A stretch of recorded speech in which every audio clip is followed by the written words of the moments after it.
Well, how are you doing? Malcolm Cabby here. Christmas Eve after the game. Yep, the scoreline below says it all. That's how it finished. I thought we were going to have the nice Christmassy feel from Sunderland AFC to lead us into the festive period, feeling happy being in the playoffs. But no, it wasn't to be, was it?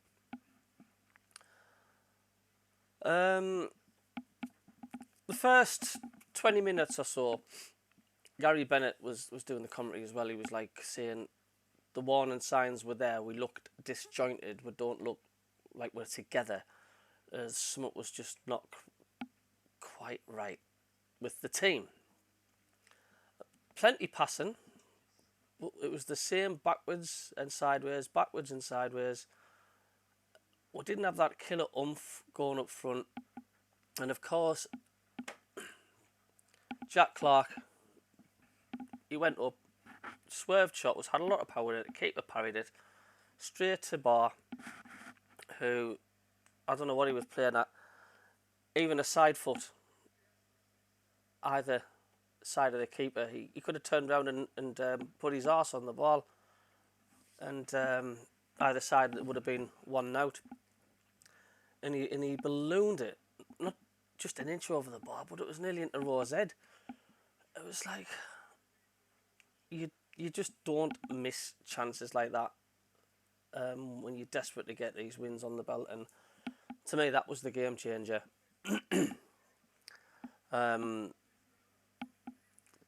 Coventry just seemed to get in the game a little bit more after that. Their heads went up. We were just more and more disjointed. And yes, their goal was a bit of a deflection, bit of luck involved in it. But that's how it set the game. The second half, I couldn't believe Barr was still on the pitch. What on earth he's doing to still get the start, I just do not know.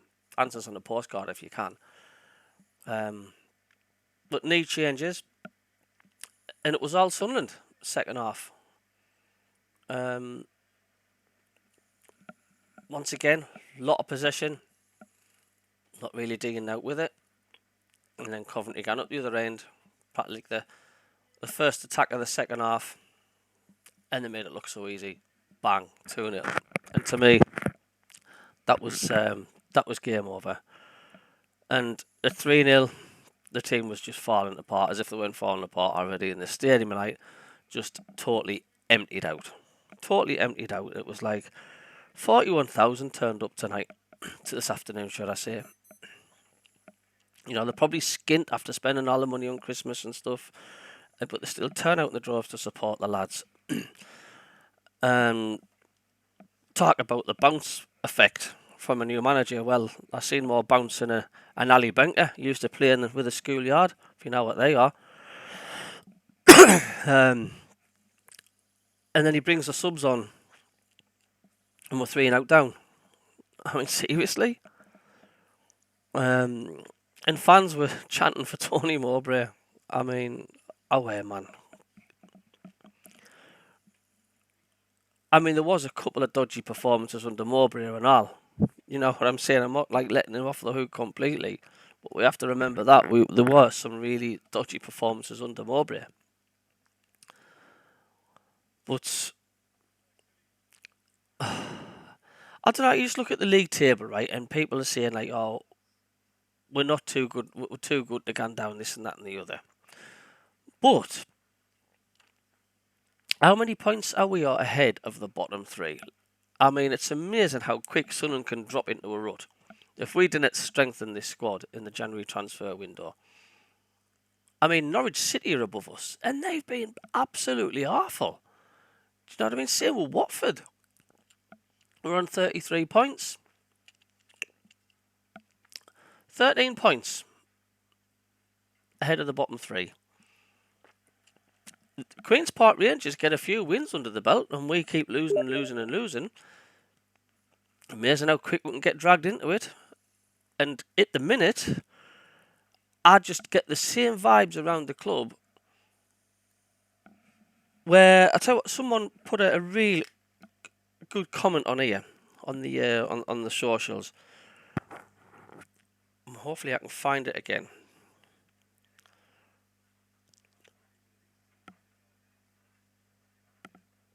What someone says, worst performance in a long time. The new manager, who I'd never heard of before, what a reaction. Can't believe he was doing PowerPoint presentation to the players during the week. Reminds me of Simon Grayson. I didn't see this joker take his hands out of his pockets all through the game. Just trying to find out. A lot of people are saying bring back Mugger. Bar, poor. Bellingham yards off the pace. Changes needed. Very poor today. Coventry, three chances, 3 goals. Robin's good coach, knows how to play. Us, we're just so predictable. But how many games have we been like that, though? Do you know what I mean? How many games have we been like that? I'll give Bale till Christmas.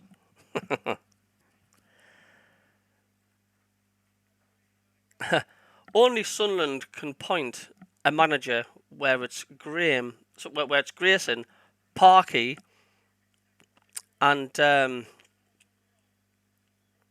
can't remember the other one. It was something along them lines. I can't believe appointed a manager. Only Sunderland can appoint a manager that's like Simon Grayson and Parky all rolled into one. And Lee Johnson, that was it. Lee Johnson. Can't believe Sunderland have appointed a manager. That's Parkinson, Lee Johnson, and Simon Grayson all rolled into one. And there we've got Bale. Or are the fans being just a bit too harsh? It's his first game. But I just didn't see any reaction from the players. I just didn't see that urge today. Yeah, there we are. Congratulations, SAFC. Not easy to sign a combination of Grayson, Parkinson and Johnson all in one. Dear. Honestly, this bloke will do now for us, but barely keep us in the Championship. Is it an overreaction? Can see already this bloke will have an excuse for everything. But the thing is, though, right, he's on a high, nothing some people will say, because the fans never wanted him in the first place. I mean, I would say this is the worst reaction of a coach coming in that I can see, possibly maybe than Howard Wilkinson. But they're going to start pointing the fingers at the owners. They're going to start wanting answers.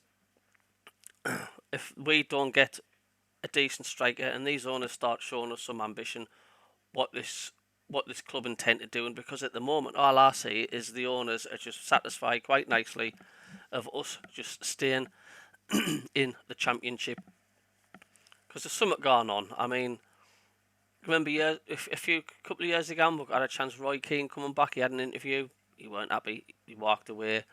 Alex Neil, he didn't want to stay, some say money, but away, there's something else going on. He walked away, he didn't go, and it fell apart with Tony Mowbray, and I didn't believe he was 100% sacked. He weren't happy with, he was being dished utter dross constantly. So there's clearly something not right upstairs. I don't know if Speakman needs to step down or step back and just say, like, hey, whatever you're doing trying to run a football club or run the team, it's just not happening.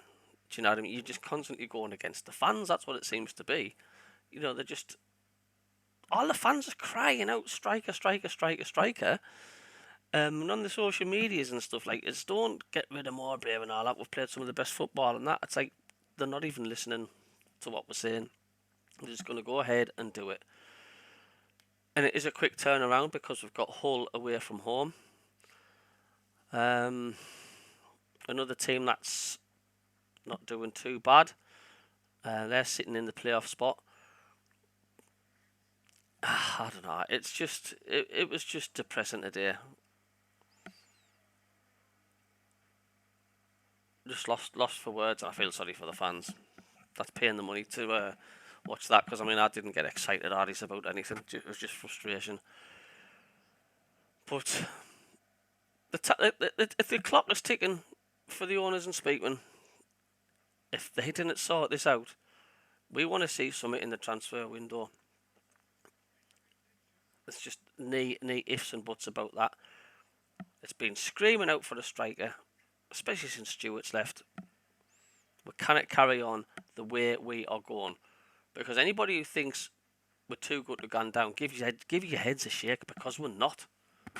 We're not too good to go down. If we keep going on the way we're going on, and letting all the teams at the bottom half roll us out, because there's Huddersfield beat us now, Plymouth beat us, Coventry City, all these teams that are like further down than we are in the league, obviously.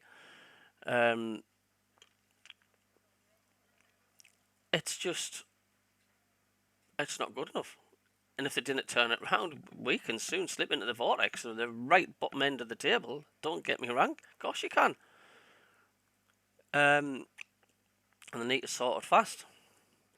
So there we go. That's my review of the game. I've seen it all. 15 minutes left of the game. I just wanted the referee to blow the whistle then. It was just awful. I reckon that was one of the worst performances, if not the worst performance I've seen this season, by a long shot. And there's been some stinkers as well. Coventry weren't all. I will say, first of all, I will say, well done, Coventry. Well played on you. You're 3-0. You did the job. You're better than us. You knew where the goal was, and congratulations to Coventry. But let's be realistic. They weren't out special. That scoreline flatters you a lot. It really does. I mean, we're just playing some mediocre teams, and we're just making them look like Barcelona. Teams can just defend against Sunderland constantly, because our threat is weak as you know what. Anyway, that's my review. Be interested in your comments, what you think. So, I don't know, I'm just fed up. I'm going to try and enjoy the Christmas breaks. Merry Christmas to all of you anyway when it comes around. And we'll catch you later.